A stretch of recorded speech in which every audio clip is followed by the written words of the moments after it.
Everyone, good morning. Welcome to my channel. আশা করছি তোমরা সবাই ভীষণ ভালো আছো, আর আমিও কিন্তু বেশ ভালো আছি। আজ হলো রবিবার, ঘড়িতে এখন বাজে সকাল 7:30।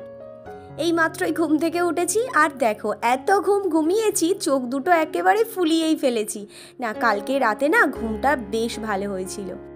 আমাদের বাড়ির জানো তো 4জন মেম্বার, মানে একজন বেড়েছে, 3জন ছিল আমাকে নিয়ে, আর কি 4জন হয়েছে। কাজের সূত্রে ওনারা না মানে কোনো দিনও একসাথে হতে পারে না, নয় কেউ দুপুরে বেরাবে, নয় সন্ধে বেরাবে, এরকম একটা। কিন্তু আজকের দিনে সবাই একসাথেই আর কি বাড়িতেই রয়েছে। না, মায়ের তো স্কুল রবিবার ছুটি থাকে, বাপি আর ও দুজন মিলে আর কি মানে কেউ বাড়ি থাকে কেউ বাড়ি থাকে না, মানে এরকম একটা ব্যাপার। তো আজকের সবাই বাড়িতে রয়েছে, আর আমি এই যে সকালবেলায় ঘুম থেকে উঠে ব্যালকানি জানালাটা খুলে দিলাম। কালকে রাতে আমরা একটু বাইরে গেছিলাম, আর ফেরার পথে না রাতের খাবারটা নিয়ে এসেছি। আর মা বলেছিল যে আমি কিছু খাবো না, শুধু দুধ আর মুড়ি খাবো। তো সেই জন্য মা আর কিছু খায়নি, বানানোরও কোনো প্রয়োজনই হয়নি, তাই আমরা বাইরে থেকে খাবারটা নিয়ে এসেছিলাম। কালকেরে মা ওই যে ঘাস মারা বিষ মারছিল, এই ঘাসগুলো না বড় বড় হয়ে গেছিলো। আর আমাদের এই সাইডে এই যে একটা ছোট মন্দির রয়েছে, তো সেখানে আসতে না ভীষণই আর কি ভয় পাই সন্ধেবেলায় করে। অনেক বড় ঘাস হয়ে গেছে, কোথায় কি থাকবে তার তো কোনো ঠিক নেই। তো সেই জন্যই মা আর কি ঘাস মারা বিষটা মেরে দিয়েছে। আর এই যে একদিনের মধ্যে ঘাসগুলোর অবস্থা একেবারেই খারাপ হয়ে গেছে। সকালবেলাতে ছোট গোলা রুটি বানিয়ে নিয়েছি, সকালের খাবার খেয়ে দুপুরে রান্নার ব্যবস্থা করছি। ধোকার ডালা, তার সাথে শুক্তো, আরও অনেক কিছুই আর কি রয়েছে। আর আমরা দুজনে খাওয়া দাওয়া করে সবাই একসাথে বেশ অনেকক্ষণ গল্প করে দুজন মিলে কটার সময় স্নান করতে গেছি জানো? দাঁড়াও দেখাচ্ছি। কটা বাজে বলো তো? এখন বাজে বিকেল 4:08। এই মাত্রই দুজনে স্নান করলাম। তো স্নান করে এই যে পরন্ত রোদ্দুরে জামা কাপড়গুলো এখন ছাদে এসে মেলে দিলাম।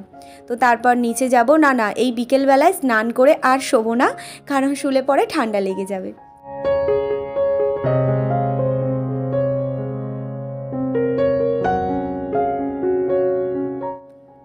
চুল থেকে জলটা বেশ ভালো করে মুছে নিলাম। তো তারপর আমার এই কাঠগোলাপ গাছটাকে সরিয়ে এই জায়গাটা একটু দিলাম, কারণ এই ড্রামের পিছনে থাকে একেবারে ছাওয়া পড়ে গেছে। তো সেই জন্য এইদিকে সরিয়ে দিলাম। ম্যাক্সিমাম সময় না ওই ড্রামের পিছনে থাকে, আর ওখানটা না তেমন একটা রোদ্দুর পৌঁছায় না। তো ঘরে এসছি, ঘরে এসে একটু স্কিন কেয়ার করে নেব, তার সাথে সিঁদুর পরে যাব নিচে। প্রতিদিন বিকেল 4টে কিংবা 4:30 বাজলে মায়ের কিন্তু ছোট্টখাট্টো একটা গল্পের আসর বসে। ওই যে পাশের বাড়ি জেঠিমা, কাকিমা, পিসিমণিরা রয়েছে, ওনাদের সাথে ওই যে আমাদের বাড়ির গেটের সামনে ওখানে বসে হাওয়া খায়, আর তার সাথে জমিয়ে গল্প করে।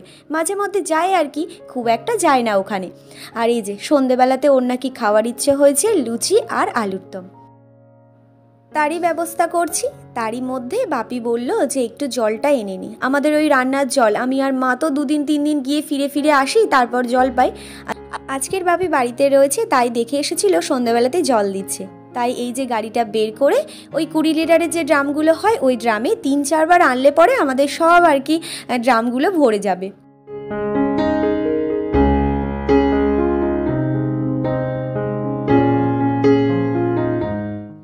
ওদিকে তো বাপি জল ভরছে, আর আমি এখানে এসছি, কয়েকটা থালা বাসন ছিল, তো সেগুলো আর কি মেজে নেব। তো থালা বাসনগুলো মাজা ধোয়া করে এখন আর কি মা তরকারিটা বসিয়ে দিয়েছে, আর আমি এদিকে লুচিটা আর কি রেডি করব।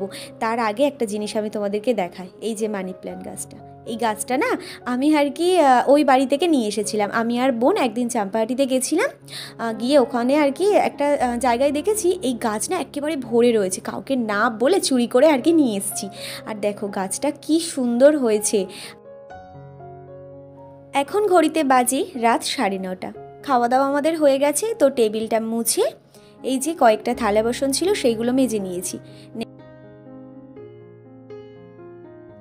ও আবার খেতে বসে বলছিল আজকে রাতের বেলায় তুমি একটু মিজরি আর তার সাথে মৌরি ভিজিয়ে রেখো, তো কালকে সকালবেলায় খাবো। তো সেই কারণে এই যে মিজরি আর মৌরি ভিজিয়ে রাখলাম।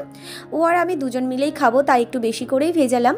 আর ছোলাও ভেজাবো, একটু বেশি করে ভেজাবো, কারণ কালকের বিকেলবেলায় মানে সন্ধেবেলাতে আমরা ওই যে ছাদে একটু বসি না, তাহলে আমাদের টিফিনটাও হয়ে যাবে। তো সেই কারণে একটু বেশি করেই ছোলা ভিজিয়ে দিলাম। তো ছোলা ভিজিয়ে সমস্ত কিছু রেডি করে গুছিয়ে রেখে তারপর চলে গেলাম স্নান করতে।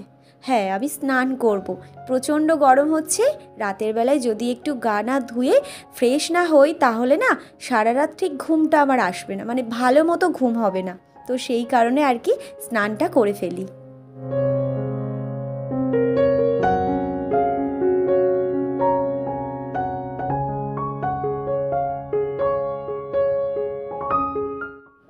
আজকের মতো আর কোনো কাজ নেই, এই যে জামা কাপড়গুলো মেলবো। আর হ্যাঁ, কাজ রয়েছে, ওই যে আজকে শ্যাম্পু করেছি সেই কারণে ওই যে রোজ ওয়াটারটা একটু আর কি চুলে দেব। আমার না যে পরিমাণে হেয়ার ফল হচ্ছিল রোজ ওয়াটারটা ইউজ করার পরে, দেখছি সেই তুলনায় আর হেয়ার ফল হচ্ছে না। আর এই যে জামা কাপড় মেলতে মেলতে আর দু একটা কাজ করতে করতে এই নাইটিটাও ভিজে গেছে, এটাও চেঞ্জ করে আবারও একটা অন্য নাইটি পরে নিলাম। তারপর ঘরে এসে মাথাটা বেশ ভালো করে আঁচড়ে নিয়েছি, তারপর এই যে এই রোজ ওয়াটারটা ইউজ করব। রোজ ওয়াটারটা স্ক্যাল্পে লাগিয়ে বেশ কিছুক্ষণ আর কি চুলটাকে খোলা রেখেছিলাম, ম্যাসাজ করেছিলাম, তারপর খোলা রেখেছি। আর তারপর চুলটাকে গুটিয়ে বেঁধে এখন ক্লিপ খুঁজে পাচ্ছি না। আচ্ছা, এই সমস্যাটা না আমাদের মেয়েদের কম বেশি সবারই হয়ে থাকে, সামনেই দেখবো যখন চুলটাকে বাঁধবো তখনই ক্লিপ খুঁজে পাবো না।